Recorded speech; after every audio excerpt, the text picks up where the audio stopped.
ప్రారంభించుకున్న మహాగణుడా, మహోన్నతుడా, దయగలిగిన దేవ, కృపాసత్య సంపూర్ణుడా, ఈరోజు మాతో మాకు అవసరమైన మాటలు మీరు మాట్లాడి మమ్మలను బలపరిచిందయ్యా.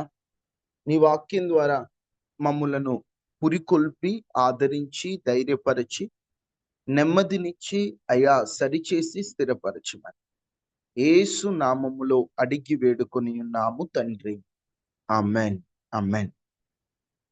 దేవునికి స్తోత్రాలు. ఈ వర్తమానాన్ని ఆలకిస్తున్న మీ అందరికీ కూడా ప్రభు అయిన యేసుక్రీస్తు నామంలో హృదయపూర్వకమైనటువంటి వందనాలు. ఈ పూట మనము ధ్యానిస్తున్నటువంటి అంశం ఏమిటంటే, ఒక మనిషి జ్ఞానాన్ని పొందలేకపోవడానికి కారణం ఏమిటి? కొంతమందికి దేవుడు జ్ఞానాన్ని ఇస్తే ఆ జ్ఞానము చెరపబడటానికి కారణాలు ఏమిటి? దేవుడు అందరినీ జ్ఞానవంతులుగా చేయాలనడమే ఆయన చిత్తం కదా. యేసుక్రీస్తు ద్వారా మనమందరం కూడా జ్ఞానాన్ని పొంది ఆ జీవములో నుండి వచ్చే జ్ఞానము ద్వారా నడిపింపబడటమే దేవుని చిత్తం కదా. మరుగై ఉన్నటువంటి జ్ఞానాన్ని, మర్మయుక్తంగా ఉన్నటువంటి జ్ఞానాన్ని తన ఆత్మ ద్వారా దేవుడు ఇస్తానంటున్నాడు కదా. కానీ ఈరోజు జ్ఞానాన్ని మనుషులు పొందుకోలేకపోవడానికి కారణాలు, ఈరోజు ఆ జ్ఞానము మనుషులు ఎందుకు చెరపబడుతుంది? కొంతమందికి దేవుడు జ్ఞానాన్ని ఇచ్చాడు, కానీ వారిలో ఉండేటువంటి కొన్ని పొరపాట్ల ద్వారా, కొన్ని క్షణికావేశంలో చేసేటువంటి పనుల ద్వారా వారి జ్ఞానము చెరపబడటానికి ముఖ్య కారణాలు ఏమిటి? ఉదాహరణకి మాట్లాడాలంటే, అపవాదిగా పిలువబడే లూసిఫర్కి పరలోక దేవదూతలలో ఒక దేవదూతగా, ఓ కెరూబుగా, ఓ మహాదూతగా ఉన్నటువంటి, అగ్ని జ్వాలగా ఉన్నటువంటి ఆ కెరూబుకి మంచి జ్ఞానం ఉంది. కానీ తనకున్నటువంటి జ్ఞానాన్ని చెరుపుకొని ఆకాశం నుండి నెట్టివేయబడింది. అది నెట్టివేయబడటమే కాదు, సమూహాన్ని తనతో పాటు తీసుకొచ్చేసింది అపవాది. దేవుడు జ్ఞానాన్ని ఇచ్చాడు, ఆ జ్ఞానంతో ఆయన కొరకు వాడబడమన్నాడు, ఆ జ్ఞానముతో ఆయన కొరకు నిలబడమన్నాడు. కానీ ఏం చేసింది అపవాది? అదే జ్ఞానముతో దేవునికి విరోధంగా పన్నాగాలు పన్నడం ప్రారంభించింది. అదే జ్ఞానముతో దేవునికి దూరంగా, దేవునికి వ్యతిరేక విరోధమైనటువంటి ఆలోచనలు ఆలోచించి తన జ్ఞానాన్ని చెరుపుకుంది. ఈరోజు మనిషి జ్ఞానాన్ని మనిషి చెరుపుకుంటున్నారు. కొంతమంది అయితే అసలు జ్ఞానాన్నే పొందుకోవట్లేదు, మరి కొందరైతే దేవుడిచ్చిన జ్ఞానాన్ని పోగొట్టుకుంటున్నారు. అసలు ఓ మనిషి జ్ఞానాన్ని పొందకపోవడానికి ఓ 2-3 కారణాలు సమయాన్ని బట్టి మనం త్వరగా ధ్యానం చేద్దాం. చూడండి, మనందరికీ బాగా తెలిసిన వచనమే, యాకోబు రాసినటువంటి పత్రిక 1వ అధ్యాయం 5వ వచనం.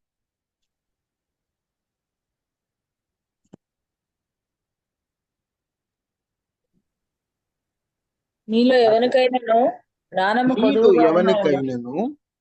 కొదువుగా ఉన్న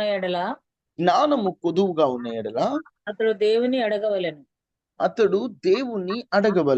అప్పుడు అది అతనికి అనుగ్రహింపబడును. ఆయన ఎవనిని గద్దింపక అందరికీ ధారాళముగా దయచేవాడు.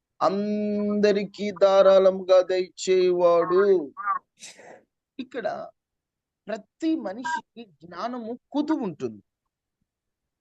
ఆ జ్ఞానము కొదువుగా ఉన్నప్పుడు, మీలో ఎవరికైనా జ్ఞానం కొదువుగా అంటే, కొదువ అంటే తక్కువ, సరిపోవట్లేదు, జ్ఞానం మాట్లాడడానికి జ్ఞానం సరిపోవట్లేదు, బ్రతకడానికి జ్ఞానం సరిపోవట్లేదు, దేవునిలో ఎదగటానికి జ్ఞానం సరిపోవట్లేదు, మీలో జ్ఞానము లేకపోతే, జ్ఞానము సరిపోకపోతే, కొదువుగా ఉంటే దేవుణ్ణి అడగండి. అప్పుడు ఆయన ఎవరైతే అడుగుతారో వారికి ఆయన అనుగ్రహిస్తాడట. ఆయన ఎవరిని గద్దింపక ధారాళంగా, ఎంత అవసరమో అంత విస్తారంగా దేవుడు జ్ఞానాన్ని ఇవ్వాలని ఆశపడుతున్నాడు. అంటే దేవుడు ఇవ్వాలని ఆశపడుతున్నాడు. కానీ మనం అది పొందుకోలేకపోతున్నాం. ఎందుకు పొందుకోలేకపోతున్నాం? మొదటి కారణం అడగట్లేదు కాబట్టి పొందుకోవట్లేదు.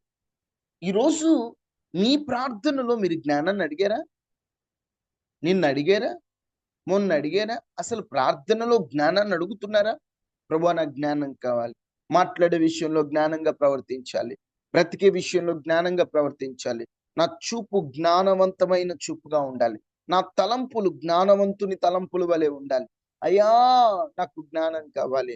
నాకు జ్ఞానాన్ని ఇవ్వు. నాకు జ్ఞానాన్ని ఇవ్వు. నాకు జ్ఞానాన్ని ఇవ్వని మనం అడుగుతున్నామా? అడుగుతున్నామా? ఒకసారి స్వపరీక్ష చేసుకోండి.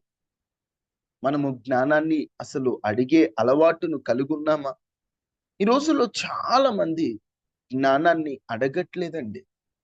వాళ్ళు అడగట్లేదు కాబట్టి పొందుకోవట్లేదు. ఈరోజు జ్ఞానము ఎందుకు మనకు కలగట్లేదు అంటే నేను మాటి మాటికి మరలా తెలిసిన విషయాన్నే చెబుతున్నాను. అడగట్లేదు. అడగట్లేదు. భక్తులు ఎంతమంది అడిగారండి? 119వ కీర్తన 144వ చరణంలో భక్తుడు ఎలాగడుగుతున్నాడో ఒకసారి చూడండి. 119, 144.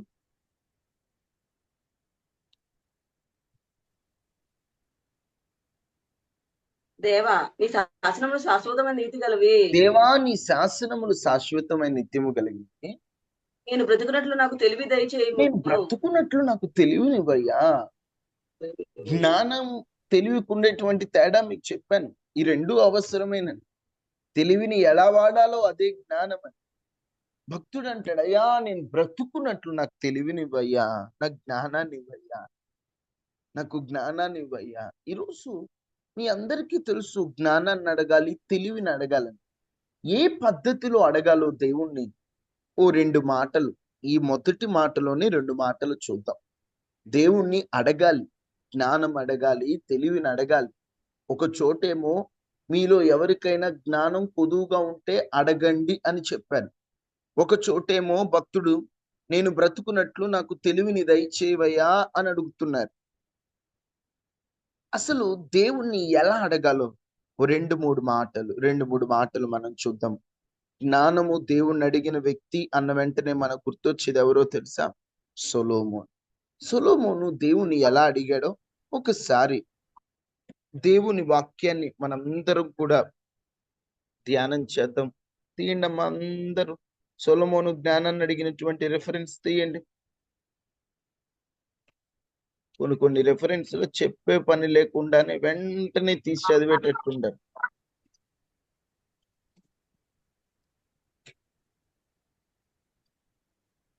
తీలేదా? మొదటి రాజుల గ్రంథం 3వ అధ్యాయం 4వ వచనం, 4-5 వచనాలు. గిబియోను ముఖ్యమైన ఉన్నత స్థలమై ఉండెను కనుక బలులు నడిపించు. మొదటి రాజుల గ్రంథం 3వ అధ్యాయం 4వ వచనం నుండి చదువుతున్నాను. గిబియోను ముఖ్యమైన ఉన్నతమైన స్థలమై ఉండెను కనుక బలులు నర్పించుటకై రాజులు అక్కడికి పోయి ఆ బలిపీఠం మీద 1000 దహన బలులు అర్పించెను. గిబియోనులో యెహోవా రాత్రి వేళ స్వప్నమందు సొలొమోనుకు ప్రత్యక్షమై నేను నీకు దేనినిచ్చుట నీకిష్టమో దాన్ని అడగమని దేవుడు అతనితో సెలవీయగా. ఒకసారి ఈ మాటను మనం గమనిస్తే గిబియోను అనేటువంటి ఒక ప్రదేశం ఉంది. ఆ ప్రదేశానికి రాజులు వెళ్ళి అక్కడ బలిపీఠాన్ని, ఆల్రెడీ కట్టి ఉన్న ఒక బలిపీఠాన్ని, ఆ బలిపీఠము మీద బలులు అర్పించేవారు, దహన బలులు అర్పించేవారు. ఆ గిబియోనులోకి ఈ సొలొమోను కూడా వెళ్ళాడు. గిబియోను అనేటువంటి మాటకు కొండ స్థలము అని అర్థం. గిబియోను ఉన్నత, అంటే ఒక మాటలో చెప్పాలంటే ఆనాటి కాలంలో ఏదైనా ఉన్నప్పుడు కొండల మీద ఉంటూ ఉంటాయి. ఈ ఉన్నత స్థలములో ఉన్నదన్నమాట. ఇప్పుడు దేవునికి నేను బలర్పించాలి, దేవునికి బలర్పించాల్సిన పనుంది నాకు అని చెప్పి గిబియోనికి వెళ్ళాడు తన సింహాసనాన్ని విడిచి. ఎప్పుడైతే గిబియోనుకి వెళ్ళాడో, గిబియోనులో ఏం చేస్తారు రాజులు? అక్కడికి పోయి బలిపీఠాన్ని కట్టాడు, దహన బలి అర్పించాడు. నేనంటాను, గిబియోనుకి పోయాడు. గిబియోన్ అంటేనే అక్కడ బలులు అర్పిస్తారు. బలులు అర్పించిన తర్వాత వారి రాజ్య సింహాసనాల దగ్గరికి, వాళ్ళ రాజ్య నగరంలోకి వెళ్ళాలి. కానీ సొలొమోన్ ఎక్కడున్నాడు?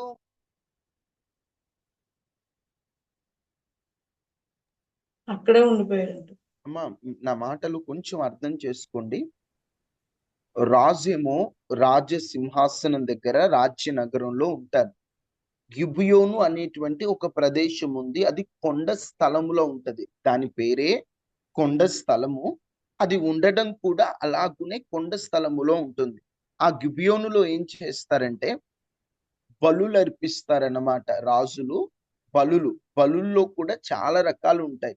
అక్కడ దహన బలులు అర్పిస్తారన్నమాట. దహన బలి అంటే ఒక బలిని అర్పించి అది కాలుస్తారనమాట, దహనం చేస్తారు. ఆ దహన బలి అర్పించడం కోసం రాజులు అక్కడికి వెళ్తారు. సొలొమోను కూడా ఆ కారణంతోనే గిబియోనుకి వెళ్ళాడు. మన భాషలో చెప్పాలంటే బలులు ఇచ్చాడు, దహన బలులు కూడా పూర్తయినాయి. ఇప్పుడు బలులు ఇచ్చిన వ్యక్తి, దహన బలులు పూర్తి చేసుకున్న వ్యక్తి మరలా ఎక్కడికి రావాలి? తన రాజ్యంలో రాజ్యానికి రావాలి. తన రాజ్యానికి రావాలి. కానీ ఈయన ఎక్కడున్నాడు? ఆ గిబియోనులోనే ఉన్నాడు. లోనే ఉన్నాడు. గిబియోనులోనే ఉన్నాడు. కారణం ఏమిటి?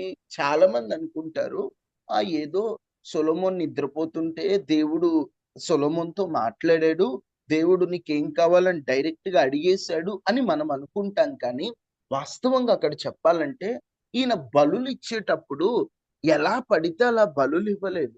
ఈయన బలిస్తూ, అయ్యా నాతో మాట్లాడవని దేవుని సహాయాన్ని కోరి తన పాప జీవితం అంతటినీ కూడా. ఇప్పుడు బలులు ఎందుకు ఇస్తారు? వారు చేసినటువంటి పాపానికి ప్రతిఫలంగా బలులు ఇస్తారు. బలులు ఎందుకు ఇస్తారు? బలిపీఠాన్ని కట్టి దేవుడు మాతో ఉన్నాడన్న రుజువు కొరకు బలిస్తారు. బలు ఎందుకు ఇస్తారు? దేవునికి కొన్ని చెప్పడానికి బలులు ఇచ్చారు. బైబిల్లో బలిపీఠాలు కట్టిన ప్రతి చోట కూడా ఒక మర్మము దాగుంది. అబ్రహాము బలిపీఠం కట్టాడు ఒక చోట, ఇస్సాకు బలిపీఠం కట్టాడు. ఆ ప్రతి బలిపీఠంకి ఒక మర్మం ఉంది. అలాగనే సొలొమోను బలిపీఠం కట్టి దహన బలి అర్పించి, దేవా నాతో మాట్లాడవని ఆయన మాట్లాడే అంతవరకు ఆ ప్రదేశాన్ని విడిచి పక్కకు రాలేదు. గిబియోనులోనే ఉన్నాడు. అక్కడ రాజులు బలి అర్పించేటువంటి ప్రదేశం. అక్కడే ఉన్నాడు. నాతో మాట్లాడవా.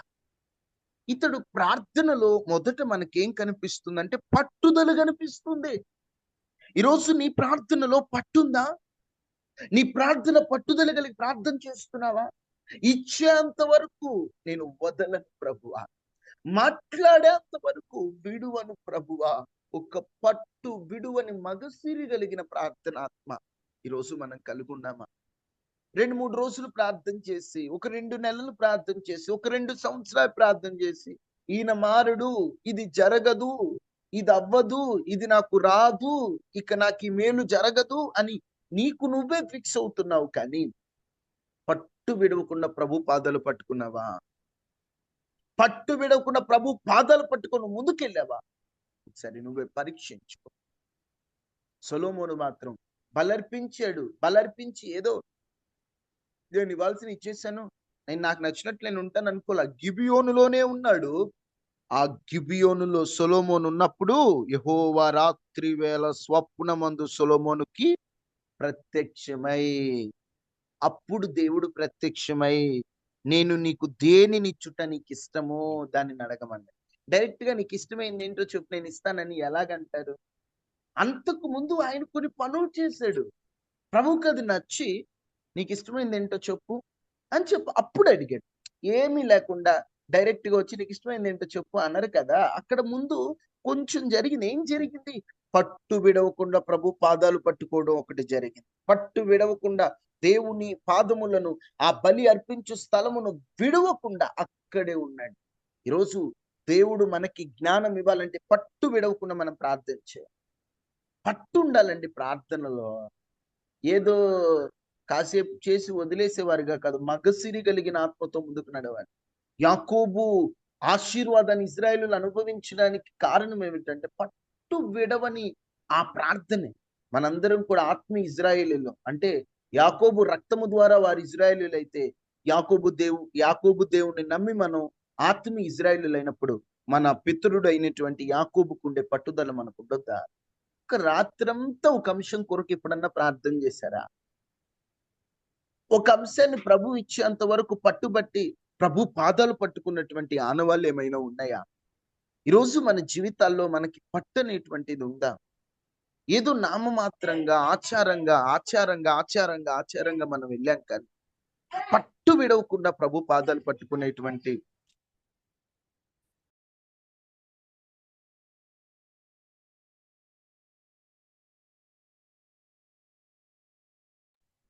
పట్టు విడవకుండా మనం ప్రార్థన చేసేటువంటి ఆ ప్రార్థన ఆత్మని మనందరం కలిగి ఉండాలండి.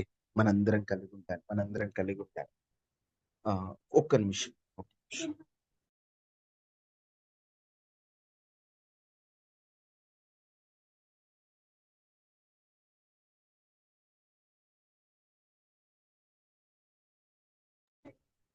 ఆ పట్టు విడువని ప్రార్థన మనం కలిగి ముందుకెళ్తే దేవుని జ్ఞానాన్ని మనం సంపాదించుకోవచ్చండి.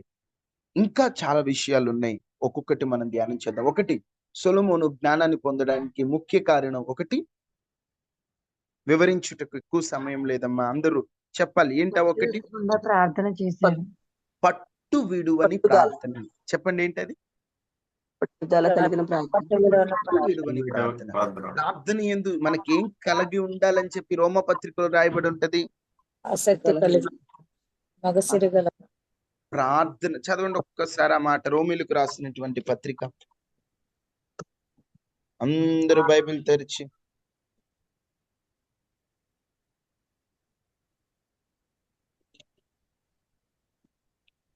పన్నెండో అధ్యాయము 12వ వచనం. నిరీక్షణ గలవారై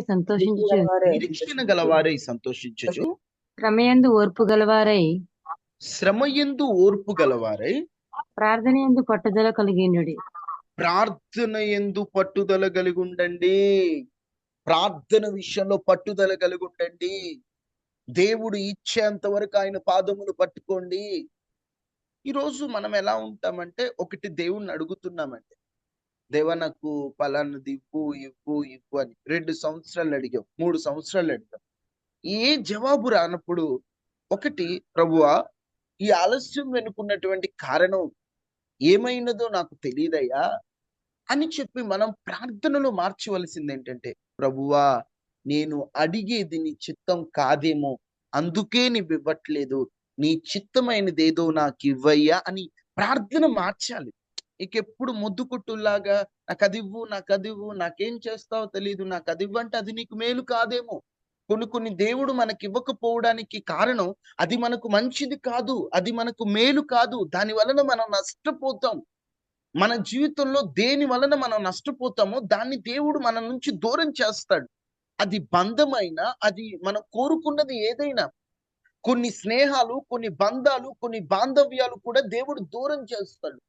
మనసు కనిపిస్తుంది, ప్రభువా మేము మానుకున్నామే, మేము నమ్మామే, మా సహోదరుడు, మా సహోదరి, మా చుట్టం, మా బంధువు, నా స్నేహితులు అనుకున్నాం కదా, ఎందుకు నా నుండి దూరం చేసావంటే, దేవుడు ఒకవేళ మనతో మాట్లాడాలనుకుంటే ఆయన చెప్తాడు, రే ఆ బంధం నీకు మంచిది కాదురా, అలాంటి వ్యక్తులు నీ జీవితంలో ఉండకూడదురా, అందుకే నేను కావాలని దూరం చేశాను, అది నీ మేలు కాదు అందుకే దూరం చేశానని కొన్ని దేవుడు మన నుండి దూరం చేస్తాడు. అది మనల్ని శిక్షించడానికి కాదు, మన మేలు కోసమే. మేలుకై దేవుడు సమస్తము సమకూర్చి జరిగిస్తున్నాడు. కాబట్టి మన జీవితంలో కొన్ని కోల్పోయినా, కొన్నింటికి దూరమైనా ఎవ్వరేమనుకోకుండా, పరిస్థితి ఏదైనా నిరీక్షణ కలిగిన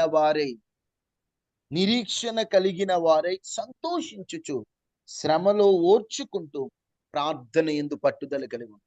ఎట్లాంటి పరిస్థితి అయినా, నువ్వు ఏ విషయాన్ని దేవుని యొద్ద నుండి పొందుకోలేకపోయినా పట్టుదల మాత్రం విడిచిపెట్టద్దు. ఆ పట్టే నీ జీవితంలో జ్ఞానాన్ని పొందడానికి కారణమవుతుంది. ఇంకొక కారణం, ఒకటి పట్టుదల కలిగినటువంటి ప్రార్థన, పట్టుదల కలిగినటువంటి మనస్సు. అక్కడ పట్టుదల కలిగి అక్కడ ఆయన ఉన్నప్పుడు నీకేం కావాలో చెప్పు అని దేవుడు సొలొమోనుతో మాట్లాడాడు. ఇంకా సొలొమోను ఏం చేశాడు? బలులు అర్పించాడు. ఆ బలులు ఎలా పడితే అలా సొలొమోను అర్పించలేదు.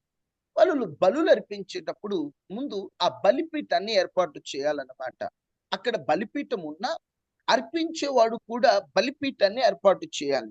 మన తెలుగు బైబిల్లో అయితే తర్జుమా అక్కడ రాయబడి ఉంటది, కానీ ఇంకొక తర్జుమాలో సొలొమోను బలిపీఠం కట్టి అక్కడ బలి అర్పించాడు అని రాయబడి ఉంటది. ఆ బలిపీఠం ఎలాంటిది కట్టుంటాడు? చదవండి, నిర్గమకాండము 20వ అధ్యాయం 25వ వచనం.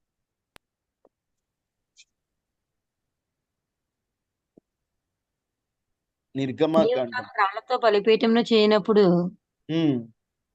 మలిచిన రాళ్లతో దాన్ని కట్టకూడదు. మలిచిన రాళ్లతో దాన్ని కట్టకూడదు. దేవుని దానికి నీ ఆజ్ఞ. పనిముట్టు తగలనిచ్చిన ఎడల ఉమ్, అది అపవిత్రమగును. అది అపవిత్రమగును. దేవుని ఆజ్ఞ, మీరు బలిపీఠాలు కట్టేటప్పుడు మలిచిన రాళ్లతో మీరు బలిపీఠాన్ని కట్టకూడదు. బలిపీఠాన్ని కట్టాలనుకుంటున్నప్పుడు ఒక రూల్ దేవుడు చెప్పాడు. అదేంటి? మలిచిన రాళ్లతో కట్టకూడదు. మలిచిన రాళ్ళు అంటే చెక్కిన రాళ్ళు. మనము మన చేత్తో మనం చేసినటువంటి రాళ్ళు. ఇప్పుడు 2 రకాల రాళ్ళు ఉంటాయి. ఒకటి సృష్టిలో ఆటోమేటిక్ గా తయారైనటువంటి రాళ్ళు.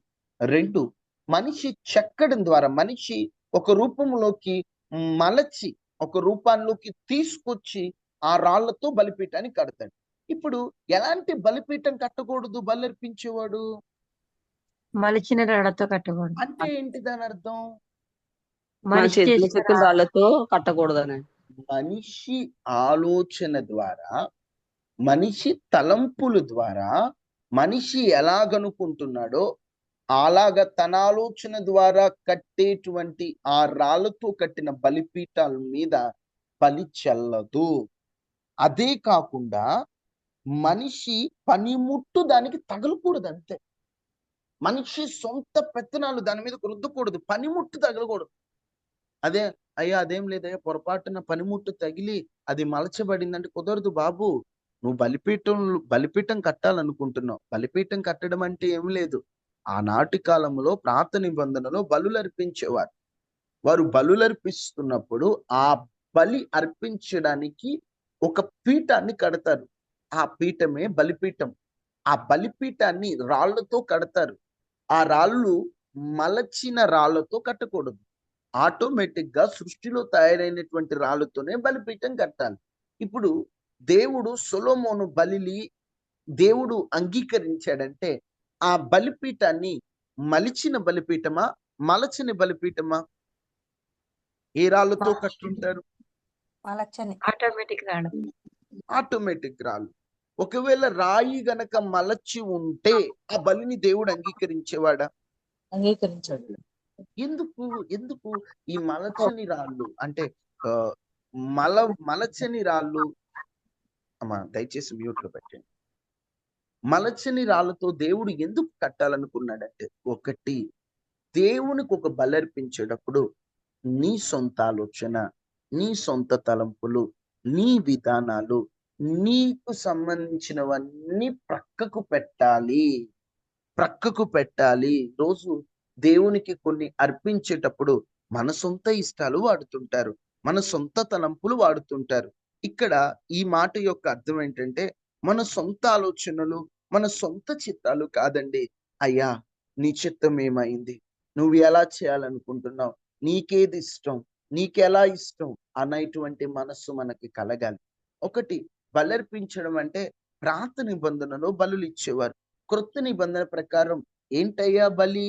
విరిగి నలిగిన మనసే దేవునికి ఇష్టమైన బలి. ఎప్పుడైతే మన మనసు విరిగిపోతుందో, నలిగిపోతుందో, విరగటం అంటే దేన్ని విరిగిందంటారు? ఉదాహరణకు చెప్పాలంటే ఒక వస్తువు కింద పడితే అరే విరిగిపోయిందిరా అంటారు. ఒక పేపర్ గనక రూపాన్ని కోల్పోతే నలిగిపోయిందిరా అంటారు.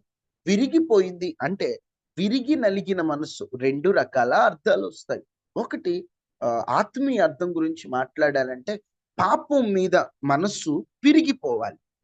ఛీ ఈ పని నేను చేయకూడదు, ఛీ నేనా ఈ పని నేను చేయకూడదు. ఒకప్పుడు నేను సినిమాలు చూశాను, ఇప్పుడు నేను ప్రభువుని నమ్ముకుంటున్నాను, నేను అవి చూడకూడదు. ఒకప్పుడు చేయరాని కార్యాలు చేశాను, ఇప్పుడు నేను ప్రభువుని నమ్ముకున్నాను, నేను చేయకూడదని మన మనస్సు విరిగిపోవాలి. ఎప్పుడైతే వాటి మీద మనస్సు విరిగిపోతుందో అప్పుడు దేవునికి మనం బలి అర్పించినట్లు. అదే దేవునికి ఇష్టమైన బలి. ఈరోజు విరిగిపోయిందా? ప్రార్థనకు వస్తూనే ఉంటారు, చేయాల్సినవి చేస్తూనే ఉంటారు. ప్రార్థన కావాలి, దేవుడు కావాలి, లోకం కావాలి, లోకపు సరదాలు కావాలి. ఎలాగండి? నువ్వు దేవునిలో ఉన్నావంటే నువ్వు బలర్పించాలి, విరిగిపోవాలి పాపం మీద నీ మనసు. పౌలు గారు లోకాన్ని పెంటతో సమానంగా ఎంచాడు.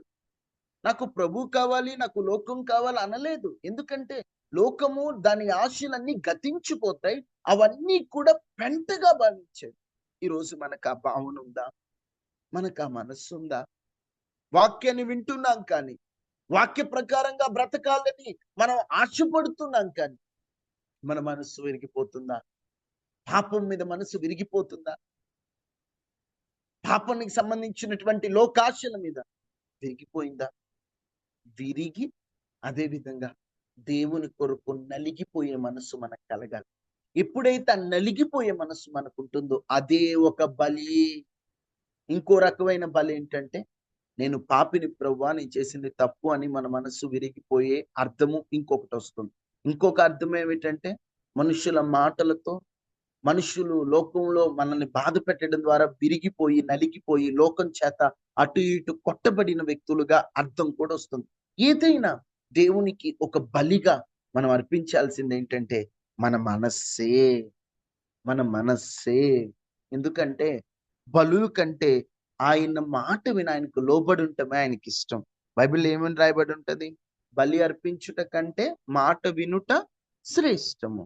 ఏం చెప్తున్నానంటే, 2 సొలొమోను మనవిని దేవుడు అంగీకరించి అతనికి జ్ఞానాన్ని ఇవ్వడానికి రెండవ కారణం ఏంటంటే, అతడు తన సొంత ఇష్టంతో కాకుండా, అంటే మలచని రాళ్లతో బలిపీఠాన్ని కట్టి బలర్పించాడు.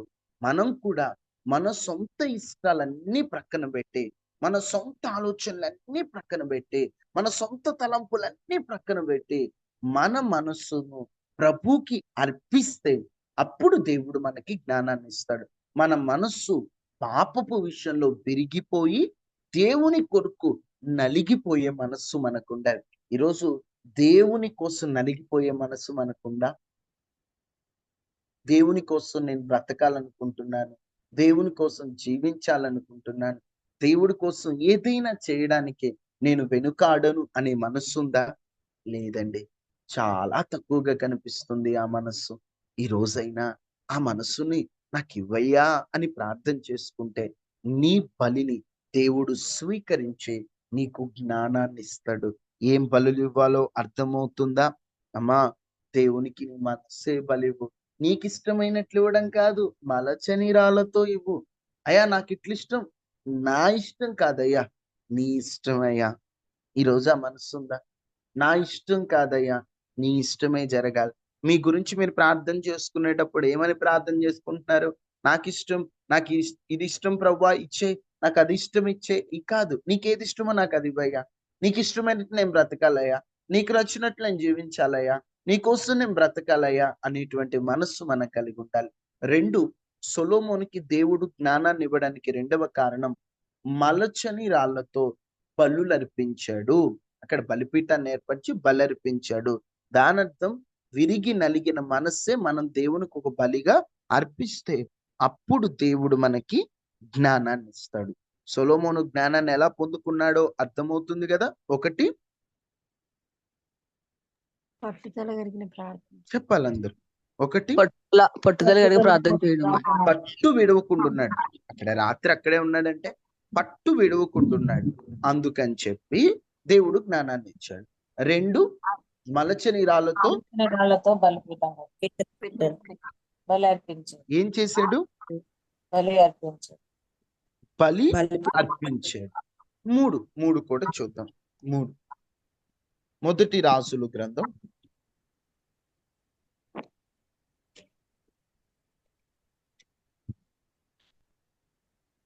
3వ అధ్యాయం 6వ వచనం చదువుతాను చూడండి.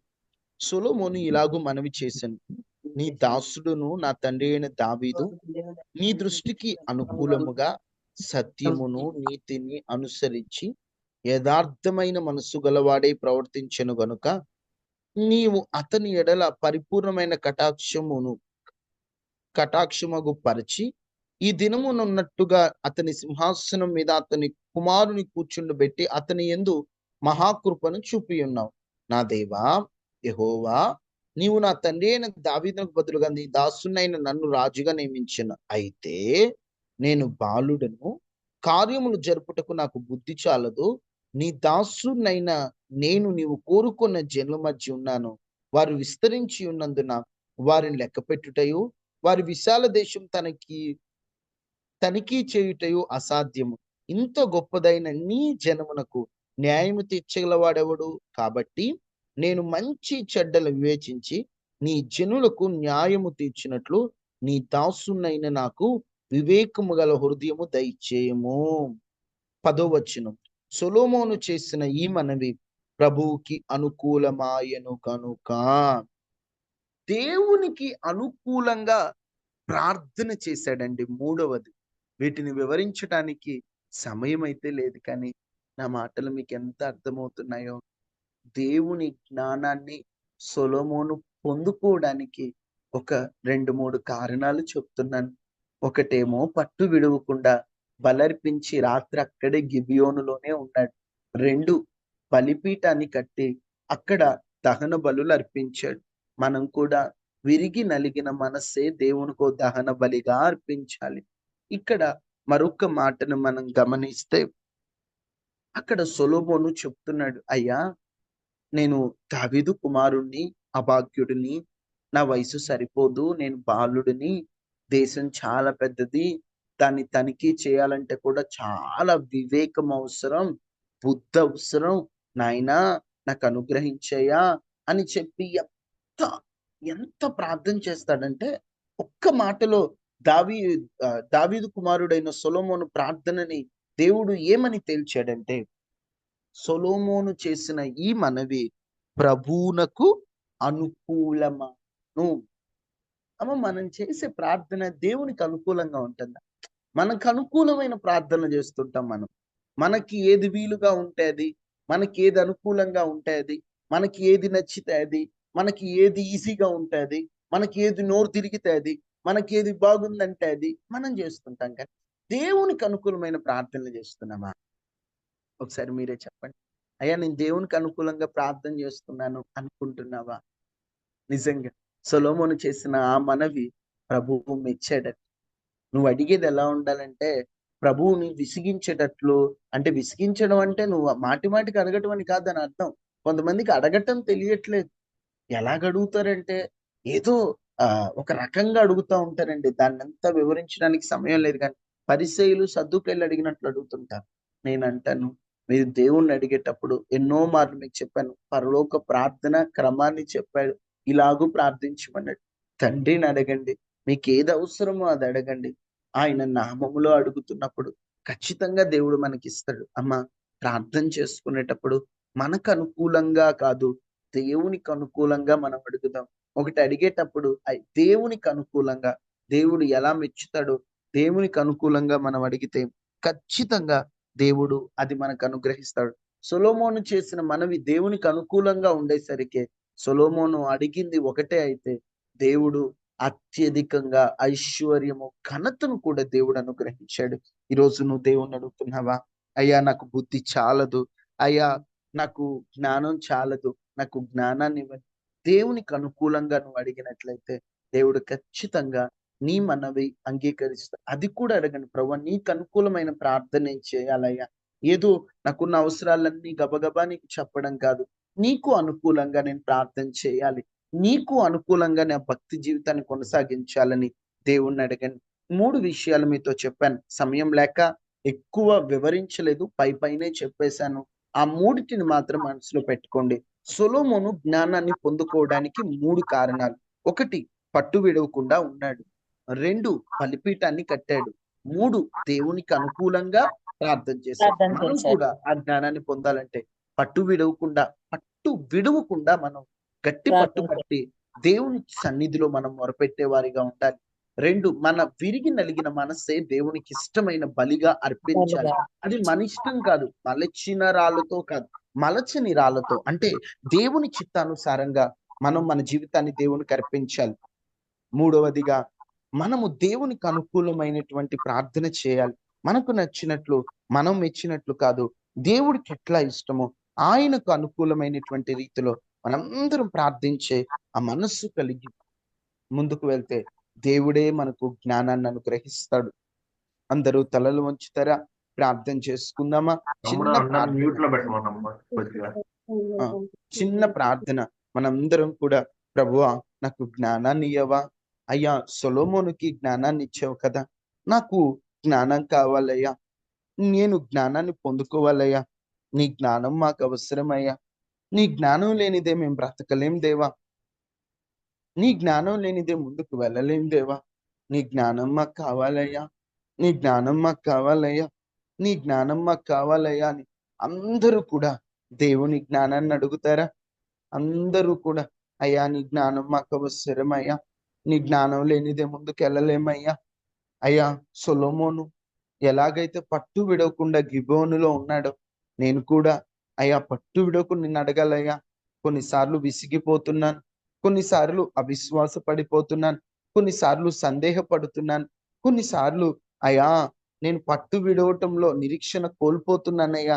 అయ్యా, నిరీక్షణ గలవారమై సంతోషించేటువంటి శక్తిని మాకు ఇవ్వయ్యా. శ్రమలో ఓర్పునివ్వండి అయ్యా. అయ్యా, ప్రార్థన యందు పట్టునివ్వండి అయ్యా. అయ్యా, మీలో మేము ఎదగడానికి మీ సహాయం మాకు అవసరం దేవా. అయ్యా, మీరు మాకు సహాయం చేయండి నాయన, మీ కృప చూపించండి అయ్యా. మా విరిగి నలిగిన మనస్సు నీకు ఇవ్వాలయ్యా. మనసు ఇంకా లోకం మీద, పాపం మీద విరిగిపోలేదయ్యా. ఏదో ప్రార్థనకు వస్తున్నాం వెళ్తున్నామనే కానీ మా మనస్సు విరిగిపోలేదయ్యా. లోకపు ఆశల మీద విరిగిపోవాలయ్యా. ఆ శక్తిని మాకు ఇవ్వండి అయ్యా. ఆ తలంపులు, ప్రభా, తన లోకపు తలంపులను జయించే శక్తిని మాకు ఇవ్వండి అయ్యా. నీ కొరకు బ్రతుకున్నట్లు సహాయం చేయండి అయ్యా. నీ బాహు చాపండి అయ్యా. నీ కృప చూపించండి అయ్యా. అనందరం ప్రార్థన చేసుకుందాం. నీకు అనుకూలమైన ప్రార్థన మేము చేయాలయ్యా. యుక్తముగా ఇట్లు ప్రార్థించే వల్ల మాకు తెలియదయ్యా. ప్రార్థనాత్మను మా మీద కుమ్మరించండి అయ్యా. ప్రార్థనాత్మను మా మీద కుమ్మరించండి అయ్యా. ప్రార్థనాత్మను మా మీద కుమ్మరించండి అయ్యా. మహాగణుడా, మహోన్నతుడా, మా ప్రియ పరలోకపు తండ్రి, ఈరోజు మాతో మీరు మాట్లాడిన మాటలు బట్టి వందనాలు. విత్తబడిన వాక్య ప్రకారంగా మా జీవితాలు ఉండునట్లు సహాయం చేయండి.